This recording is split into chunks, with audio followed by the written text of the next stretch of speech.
Hello, hello, hello. Welcome to Inner Conquest, the world's greatest modern metaphysics channel. I'm your host, Jacob Edens, and today we're going to be discussing power. So, when you think about yourself, what are the things that generally irk you or make you feel off? Well, the core essence of your soul is power, love, and wisdom, meaning that the triarchy of those three aspects are the core of your being: love, power, and wisdom. So whenever you feel off or you feel like something's bugging you, it's because you're experiencing, in most cases, fear, which is the antithesis of those three things. So understanding what your core energy is, right? Your core energy is in alignment with authenticity, integrity, love, power, and knowledge. Those things make up who you are. It's why you are innately intelligent, whether you want to be or not, okay?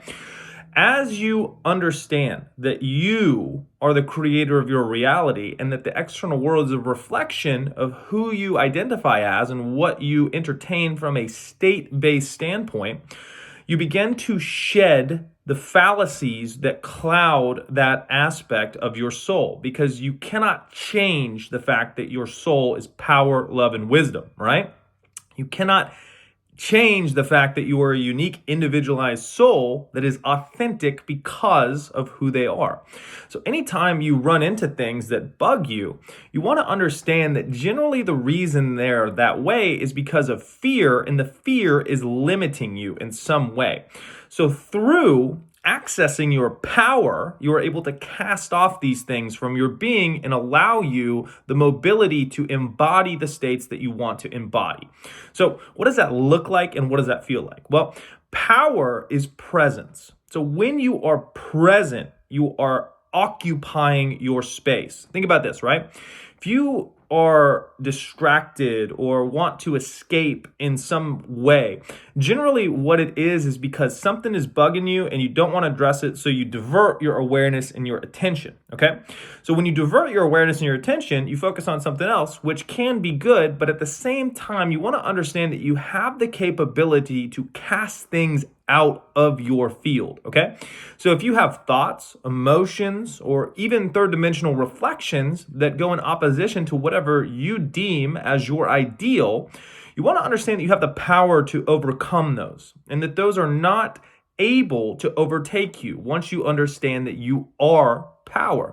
Power is conquering the space around you. Power is assertion. Power does not ask for permission. Power asserts and conquer states. In the same way, if you read the Bible and biblical scripture, the conquest of Jericho is an analogy of how you conquer a state of being, okay?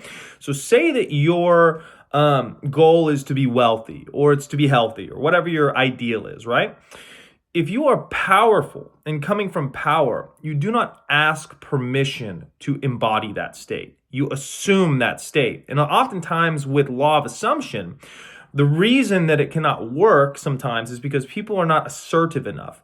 The core word that you want to think of when you are operating law of assumption is daring. Who dares wins. When you assert yourself in all opposition to your external circumstance because of the gnosis, that the external reality is simply a reflection of your previous states of awareness, you are able to dominate that state and you're able to assert yourself, right? Oftentimes when we have addictions to external validation, we would assume a state, but then go,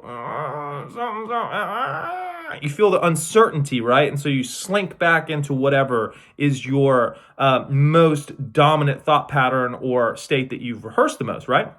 So as you grow more awake, you begin to realize that it's not really about gaining power or gaining wisdom or becoming more loving, right? It's about understanding that's what you really are, and that all that stuff is buried underneath false ideology.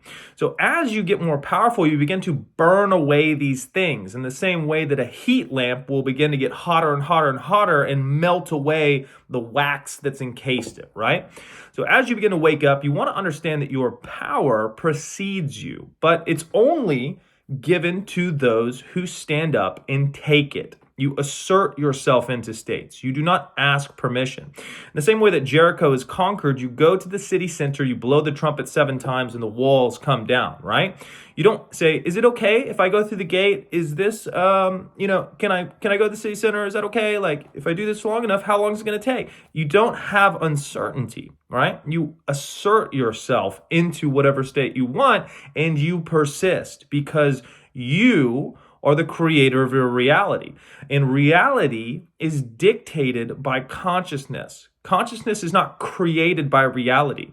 You are not some type of fleeting rock monster hobbling around on a piece of landmass hoping for favorability. No, you assert yourself with power. And what gives you courage to do that is understanding who you are. Who you are is power, love, and wisdom. Why is love important? Well, because love is the ability to pierce through obstacles. If you think about a child and a mother, right? If the kid's trapped under the car, you hear those stories of like moms lifting 2-ton cars to get their kid, right? Love will pierce through obstacles. So understanding that power, presence, manifested with wisdom, the ability to execute it well, amplified by love, gives you the ability to overcome anything in life. There is literally nothing that can withstand that. So as you affirm and as you build yourself up, you will manifest these things in greater capacity. And the thing as well to mention is that when you are looking to manifest something, right, or you're looking to get a specific person or have a certain experience, right, are you doing it from a position of power? Because if you're not, then you will not get the results. You have to empower yourself first, right? I was on a coaching call the other day with a client, and we were discussing the story of the lion, okay? So a lion is sitting there, and he's taking a nap under a tree. And first, some bugs come up and nip at his heels. And he's like, oh, whatever. And then a jackal comes up and nips at his heels. And he's like, what the heck? And then a desert hare comes and starts nipping at him. He's like, stop it, I'm trying to sleep. And then his wife, the lioness, starts nagging him and biting him, trying to get him to do stuff. He's like, relax, I'm sleeping. And then a hyena comes up and bites him on the leg. And the lion wakes up, roars, grabs the hyena by the neck, and obliterates it into 1,000 pieces in full display for all of the other animals to see. Completely, violently destroys it. And then he sits down and goes back to sleep. Sometimes in life, you have to lay down the motherfucking law. You have to stand in your power and say, no, I am the mountain and you will move. Because through that assertion, through that dominance of your own dominion, you are unapologetic for existing, which you exist and you do not need to apologize for. So being the way that you want to be is about daring to assume the state, the foundation, and the stance of that which you desire. What you think, you become, and what you focus on, you create. Marcus Aurelius says the quality of our life is determined by the quality of our thoughts.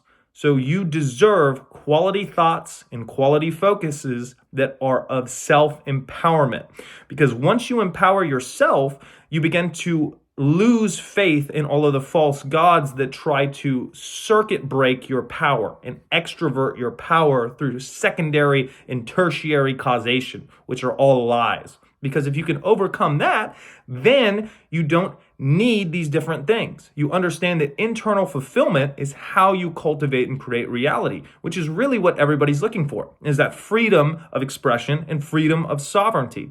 And through this process of self-empowerment, you gain mastery over your beingness, which is the only malleable part of reality that you can use to conform your external circumstances.